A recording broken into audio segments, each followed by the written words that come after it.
Red టీవీలో మీ వ్యాపార ప్రకటనల కోసం ఈ నెంబర్ ని సంప్రదించండి 6281747728.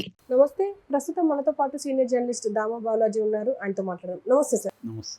సార్, పవన్ కళ్యాణ్ని మావోయిస్టులు టార్గెట్ చేసినట్టు తెలుస్తుంది. అంటే థ్రెట్ కూడా చేసినట్టు తెలుస్తుంది. ఎందుకు సార్? అంటే మావోయిస్టులు ప్రతి ఎలక్షన్కి వాళ్ళు వాళ్ళ అభిప్రాయాలు చెప్తూ ఉంటారు. పార్టీలకు సంబంధించి వాళ్ళు ఎంతో కొంత ఇన్ఫ్లుయెన్స్ చేస్తుంటారు. అంటే ముందు ఇది చెప్పుకున్న తర్వాత చెప్దాం. పవన్ కళ్యాణ్కి సంబంధించి ఏఓబి అంటే ఆంధ్ర ఒరిస్సా బార్డర్ సపరేట్గా ఒక జోనల్ ఉంటుందన్నమాట. మావోయిస్టులు వాళ్ళు పనిచేసే ఏరియాలని జోన్స్గా విభజిస్తారు, రీజన్స్గా విభజిస్తారు. అలాగా ఒక ఏఓబి అనేది ఒక జోన్ అనమాట. ఆంధ్ర ఒరిస్సా బార్డర్లో వీళ్ళు పనిచేస్తుంటారు. ఆ జోనల్ సెక్రటరీ గణేష్ అని మావోయిస్టు ఒక ప్రకటన ఇచ్చాడు. ఆ ప్రకటనలో ఆయన ప్రధానంగా ఏంటంటే, పవన్ కళ్యాణ్ ఒకప్పుడు కమ్యూనిస్టు భావజాలం తనది కమ్యూనిస్టు భావజాలం అని చెప్పుకునేవాడు. ఆ తర్వాత చివరికి బీజేపీలో తేలాడు.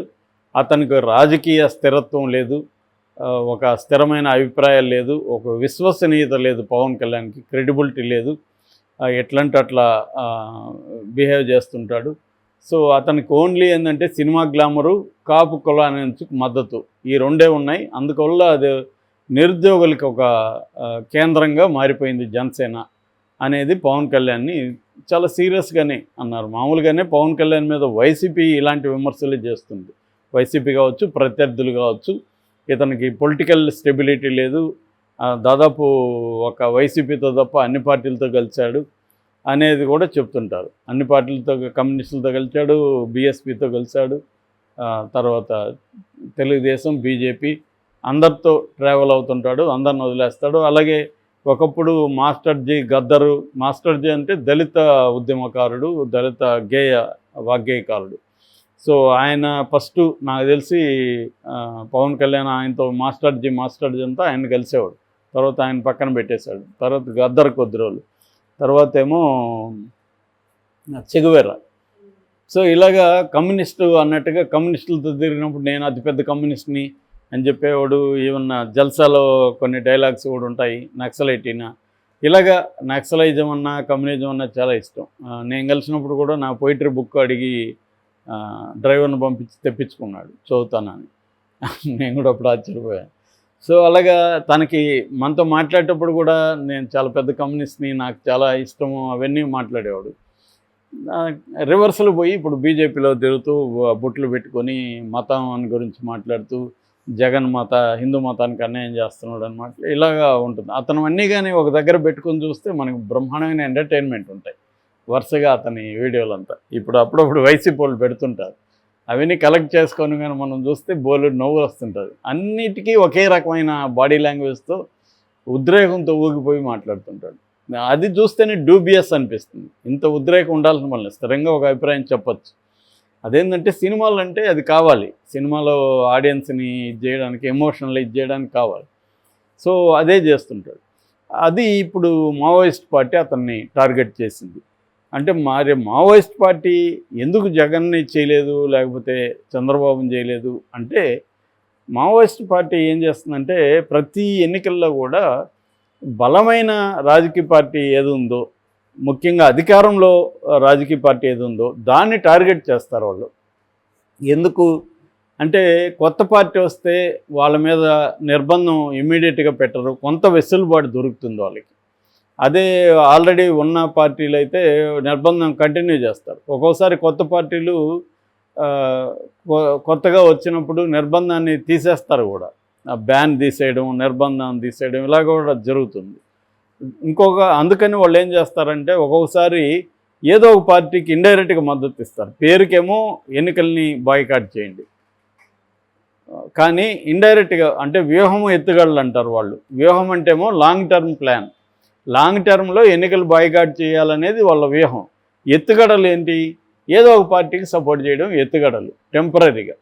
అంటే వాళ్ళు ఏం చేస్తారంటే నిర్బంధంలో పనిచేయలేరు. ఒకసారి నేను ప్రత్యక్షంగా చూసింది, 1 సంవత్సరం 2 సంవత్సరాల్లో దళాలు ఒకే చోట ఉండిపోయిన సంఘటనలు ఉన్నాయి. ఎందుకంటే విపరీతంగా కూంబింగ్ అవన్నీ జరుగుతున్నప్పుడు విలేజ్లకు వెళ్ళలేని పరిస్థితి.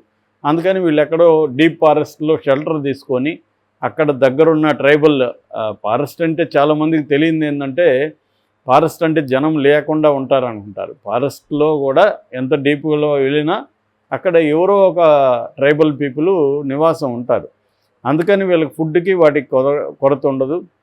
మరీ కొరత ఉన్నప్పుడు ఏం చేస్తారంటే అక్కడ ఏదైనా గుంటలు నీళ్లు నిలిచిపోయి ఉంటాయి, దాంట్లో వీళ్ళ దగ్గర జెలటిన్ స్టిక్స్ లాంటివి ఉంటాయి, అది పేలుతాయి అన్నమాట. సో దాంట్లో వేస్తే ఆ చేపలను చచ్చిపోతాయి. ఆ చేపల్ని ఎండు చేపలుగా మార్చి కొద్ది రోజులు తినచ్చు.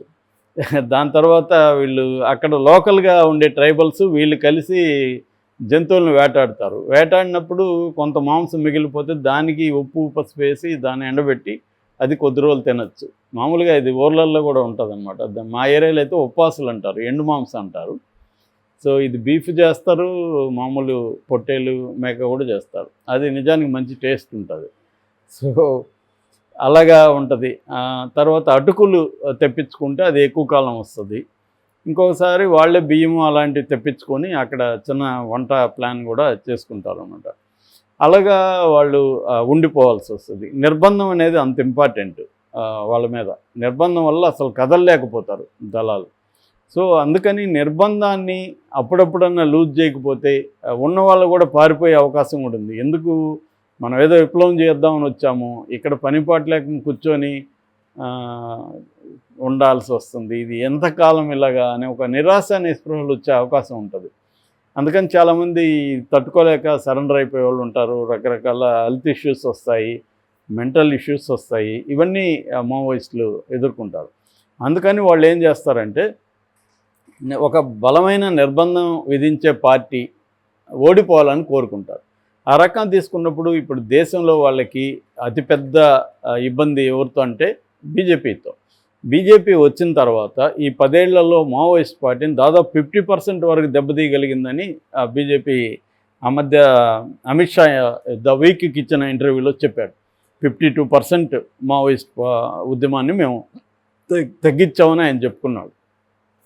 52 కరెక్టా కాదా పక్కన పెడితే ఖచ్చితంగా అయితే మావోయిస్ట్ ఉద్యమాన్ని బాగానే దెబ్బతీయగలిగారు. సో అందువల్ల ఇప్పుడు వీళ్ళు ఏమనుకుంటారంటే బీజేపీ ముందు దిగిపోతే కాంగ్రెస్ ప్రభుత్వం వస్తే కొంత మనకు బెటర్ అనుకుంటారు. రెండవది వాళ్ళు స్ట్రాంగ్ ప్రభుత్వాన్ని కోరుకోరు, కొయిలేషన్ ఉంటే బెటర్ అనుకుంటారు. ఎందుకంటే స్ట్రాంగ్ ప్రభుత్వం ఉంటే వాళ్ళ మీద నిర్బంధం కూడా స్ట్రాంగ్గా ఉంటుంది. కొయిలేషన్ ఉంటే వాళ్ళల్లో వాళ్ళకే గందరగోళం ఉంటుంది. ఇవన్నీ మావోయిస్టులు ఆలోచిస్తారు. అంటే తమ ఉద్యమ అవసరాల రీత్యా ఇక్కడ వస్తే సోకాల్డ్ వాళ్ళ భాషలో బూర్జువా ప్రభుత్వాలు ఏ పార్టీ ఉండాలి, ఏ పార్టీ ఉండద్దు అనేది ఉంటుంది. అందుకని లోపాయికారిగా వాళ్ళు ఏం చేస్తుంటారంటే తెలుగుదేశం స్ట్రాంగ్గా ఉన్నప్పుడు కాంగ్రెస్కు మద్దతు ఇచ్చేవాళ్ళు పల్లెల్లో మేమైతే బాయ్కాట్ చేస్తున్నాం, ఒకవేళ నువ్వు ఓటేయాలనుకుంటే కాంగ్రెస్కి వెయ్యి అని చెప్పి కూడా చెప్తుంటారు. అలాగా ఏదో ఒక పార్టీకి వాళ్ళు టెంపరీగా అది టాక్టిక్స్ అనే పద్ధతిలో చేస్తుంటారు. ఈ క్రమంలో వాళ్ళు టార్గెట్ చేస్తారు. టార్గెట్ చేసినప్పుడు ప్రకటనలు ఇస్తారు. అలాగా నాకు తెలిసి ఏంటంటే బీజేపీ వాళ్ళకి ఇప్పుడు నేషనల్ లెవెల్లో టార్గెట్ కాబట్టి బీజేపీ పొత్తు పవన్ కళ్యాణ్ వల్లే, ఆయన కూడా అన్నాడు కదా, నా వల్లే నేను బీజేపీతో భంగపడ్డాను, వాళ్ళ దగ్గర తిట్లు తిన్నాను, ఇవన్నీ మాట్లాడాడు. కాబట్టి పవన్ కళ్యాణ్ని టార్గెట్ చేయడం. రెండోది ఇతను కమ్యూనిస్ట్ అని కొంతమందినైనా నమ్మించుంటాడు బిగినింగ్లో. అప్పట్లో చాలామంది అనేవాళ్ళు పవన్ కళ్యాణ్ చాలా డిఫరెంట్ అంట కదా, చాలా ఇదంట కదా, అదేని ఒక మిత్ని క్రియేట్ చేయగలిగాడు. సో అందుకనే బిగినింగ్లో మనం చూస్తే ఈవెన్ ప్రజారాజ్యంలో కూడా చాలామంది వామపక్ష భావజాలం ఉన్నవాళ్ళు కూడా అట్రాక్ట్ అయ్యారు. ఎందుకంటే చిరంజీవి అప్పుడు సామాజిక తెలంగాణ లక్ష్యమని కూడా ప్రకటించారు.